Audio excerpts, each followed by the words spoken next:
Good morning. This is Chair French, and I'm convening the KCC regularly scheduled business meeting for this Tuesday, September 14th, 2021. It is 10 a.m., and I'm joined by my colleagues, Commissioner Keene and Commissioner Duffy. On today's agenda, we have 13 consent agenda items and just one noticed item. Commissioners, we will begin with the consent agenda. You've had the opportunity to review the 13 items on the consent agenda. Let me ask at this time whether you have any questions about those items, beginning with Commissioner Keene. No questions or comments. Thank you. Commissioner Duffy.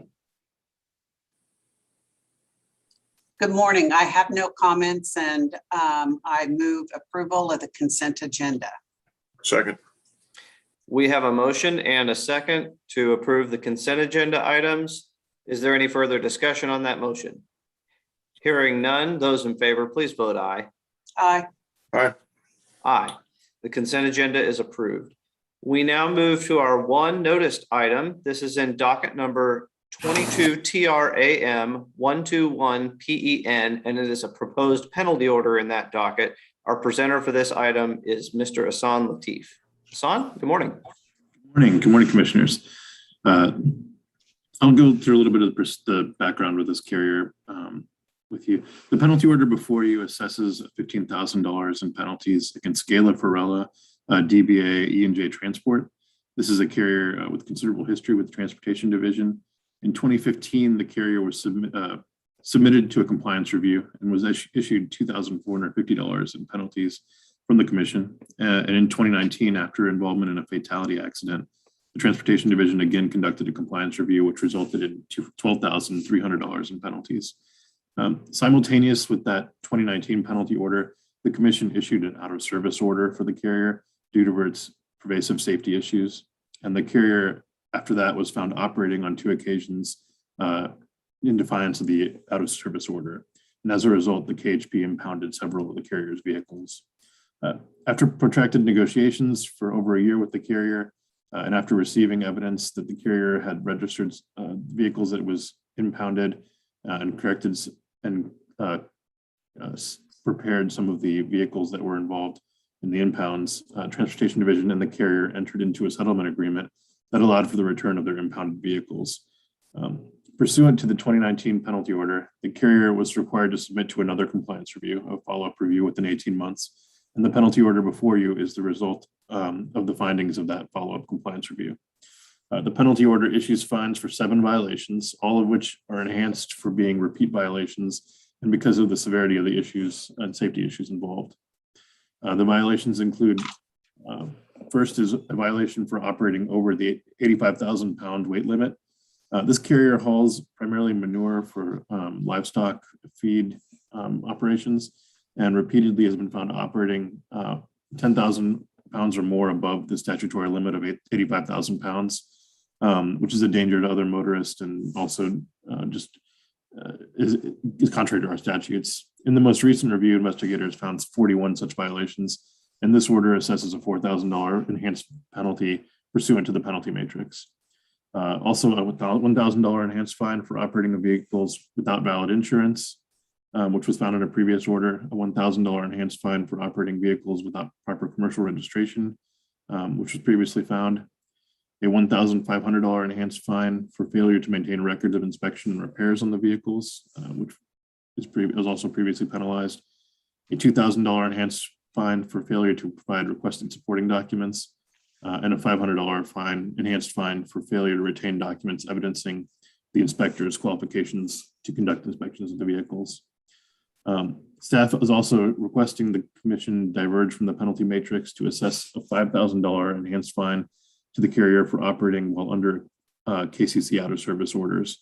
The carrier disclosed that they were operating while the out-of-service order was in effect prior to the settlement agreement. The penalty matrix allows for a $4,000 fine in this situation, but transportation staff feels the carrier, due to its repeated non-compliance, should be assessed the maximum allowable amount under the statute, which is $5,000. I and transportation staff are available to answer any questions. I just also want to mention that staff is exploring further options for action against the carrier due to its long history of non-compliance, which we've already put them out of service for a period of time and impounded their vehicles.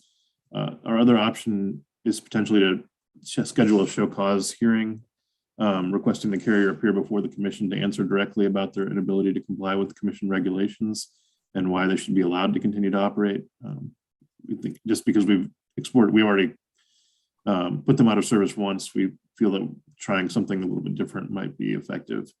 But we're open to suggestions also from the commission. With that, staff recommends approval of this order, and I and staff are available to answer any questions you have. Well, thank you, Hassan, for that. I think, as you stated, this is someone who we have considerable history with, and so it was really helpful to get that background. I know I've got maybe a question or two, but let me turn to my fellow commissioners first to see if they have questions or comments for consideration here, and I will begin again with Commissioner Keen. Thank you, Mr. Chair. Good morning, Hassan. Thank you so much. It was really a pretty inclusive overview without any question. I have just a couple of comments and I'll be brief. I would certainly, without equivocation, commend our transportation staff. There's a level of thoroughness here that I think should give comfort to everyone that the primary consideration, it's one of the central considerations certainly at play in all motor carrier activities, is public safety.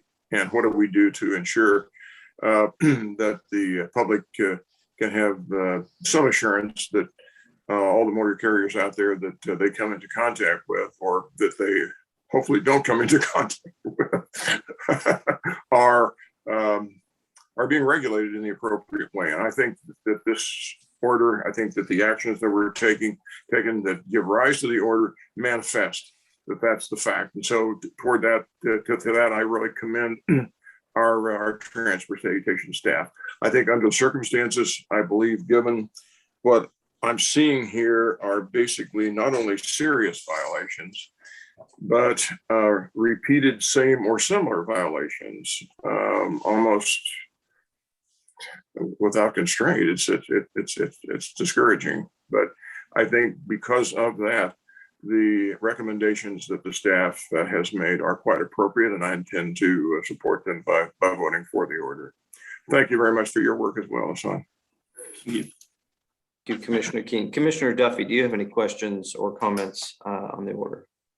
First, a question for Mr. Lateef concerning the out of service violations, and it was discovered they were still operating. Was that done at roadside, or was that found during our investigators' review of their documents on their work site?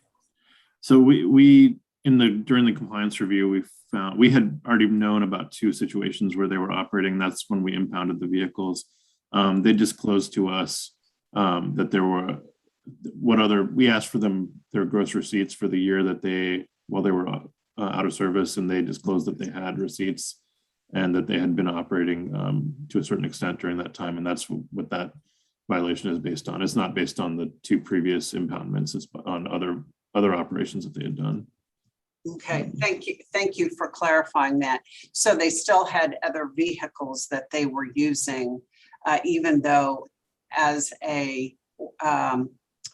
organization, as a business, they were placed out of service, correct? Correct. Okay.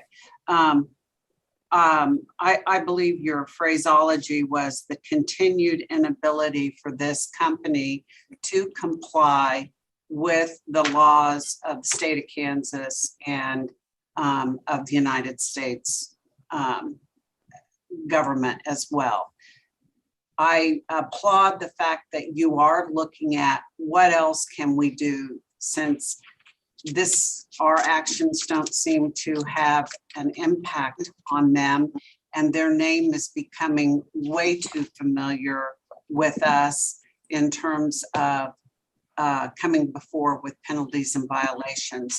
So I look forward to finding, I support these actions that we're taking, but I look forward to a longer term view of what can we do with this company that just continues to violate the law.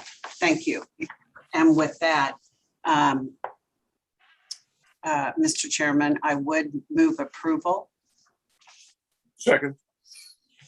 We have a motion and a second to approve the described order in this docket. Is there further discussion?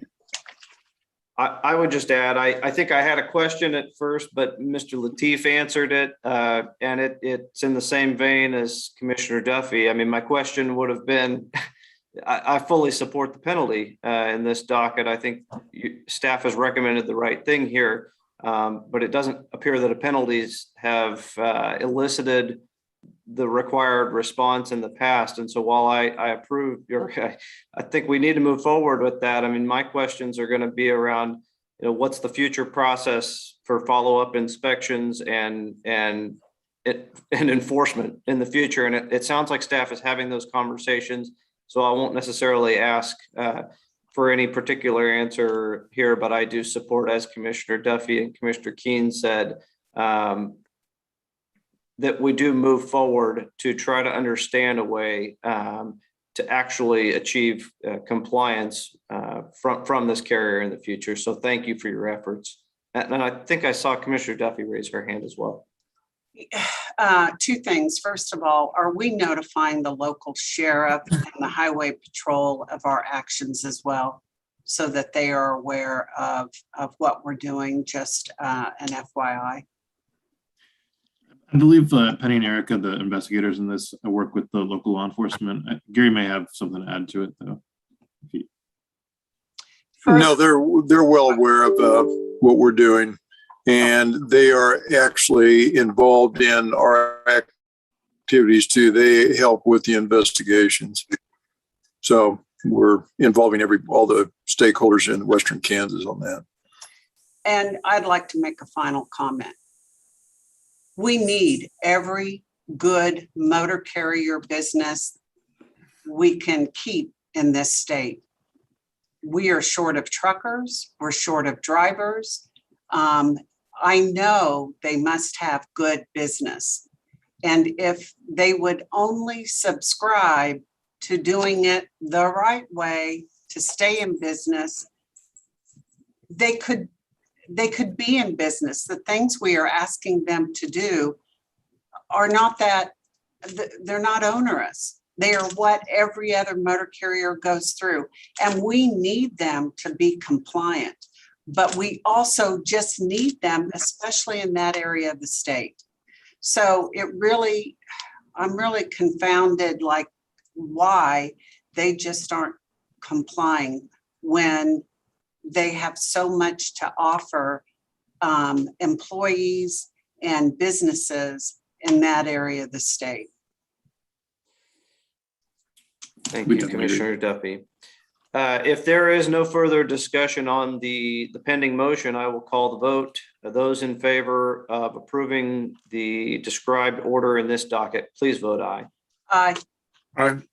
Aye. The order is approved. Thank you, Mr. Lateef, Mr. Hamey, and Mr. Davenport for providing us information on this docket today. I really appreciate your efforts. With that, we have come to the conclusion of today's noticed agenda. If there is no further business to come before the commission this morning, I would entertain a motion to adjourn. So moved. Second. Those in favor of adjourning, please vote aye. Aye. Aye. Aye. We are adjourned. Thank you Thank all. you, commissioners. Take care. Take care, Dwight. Thank you. Thank you. Take care.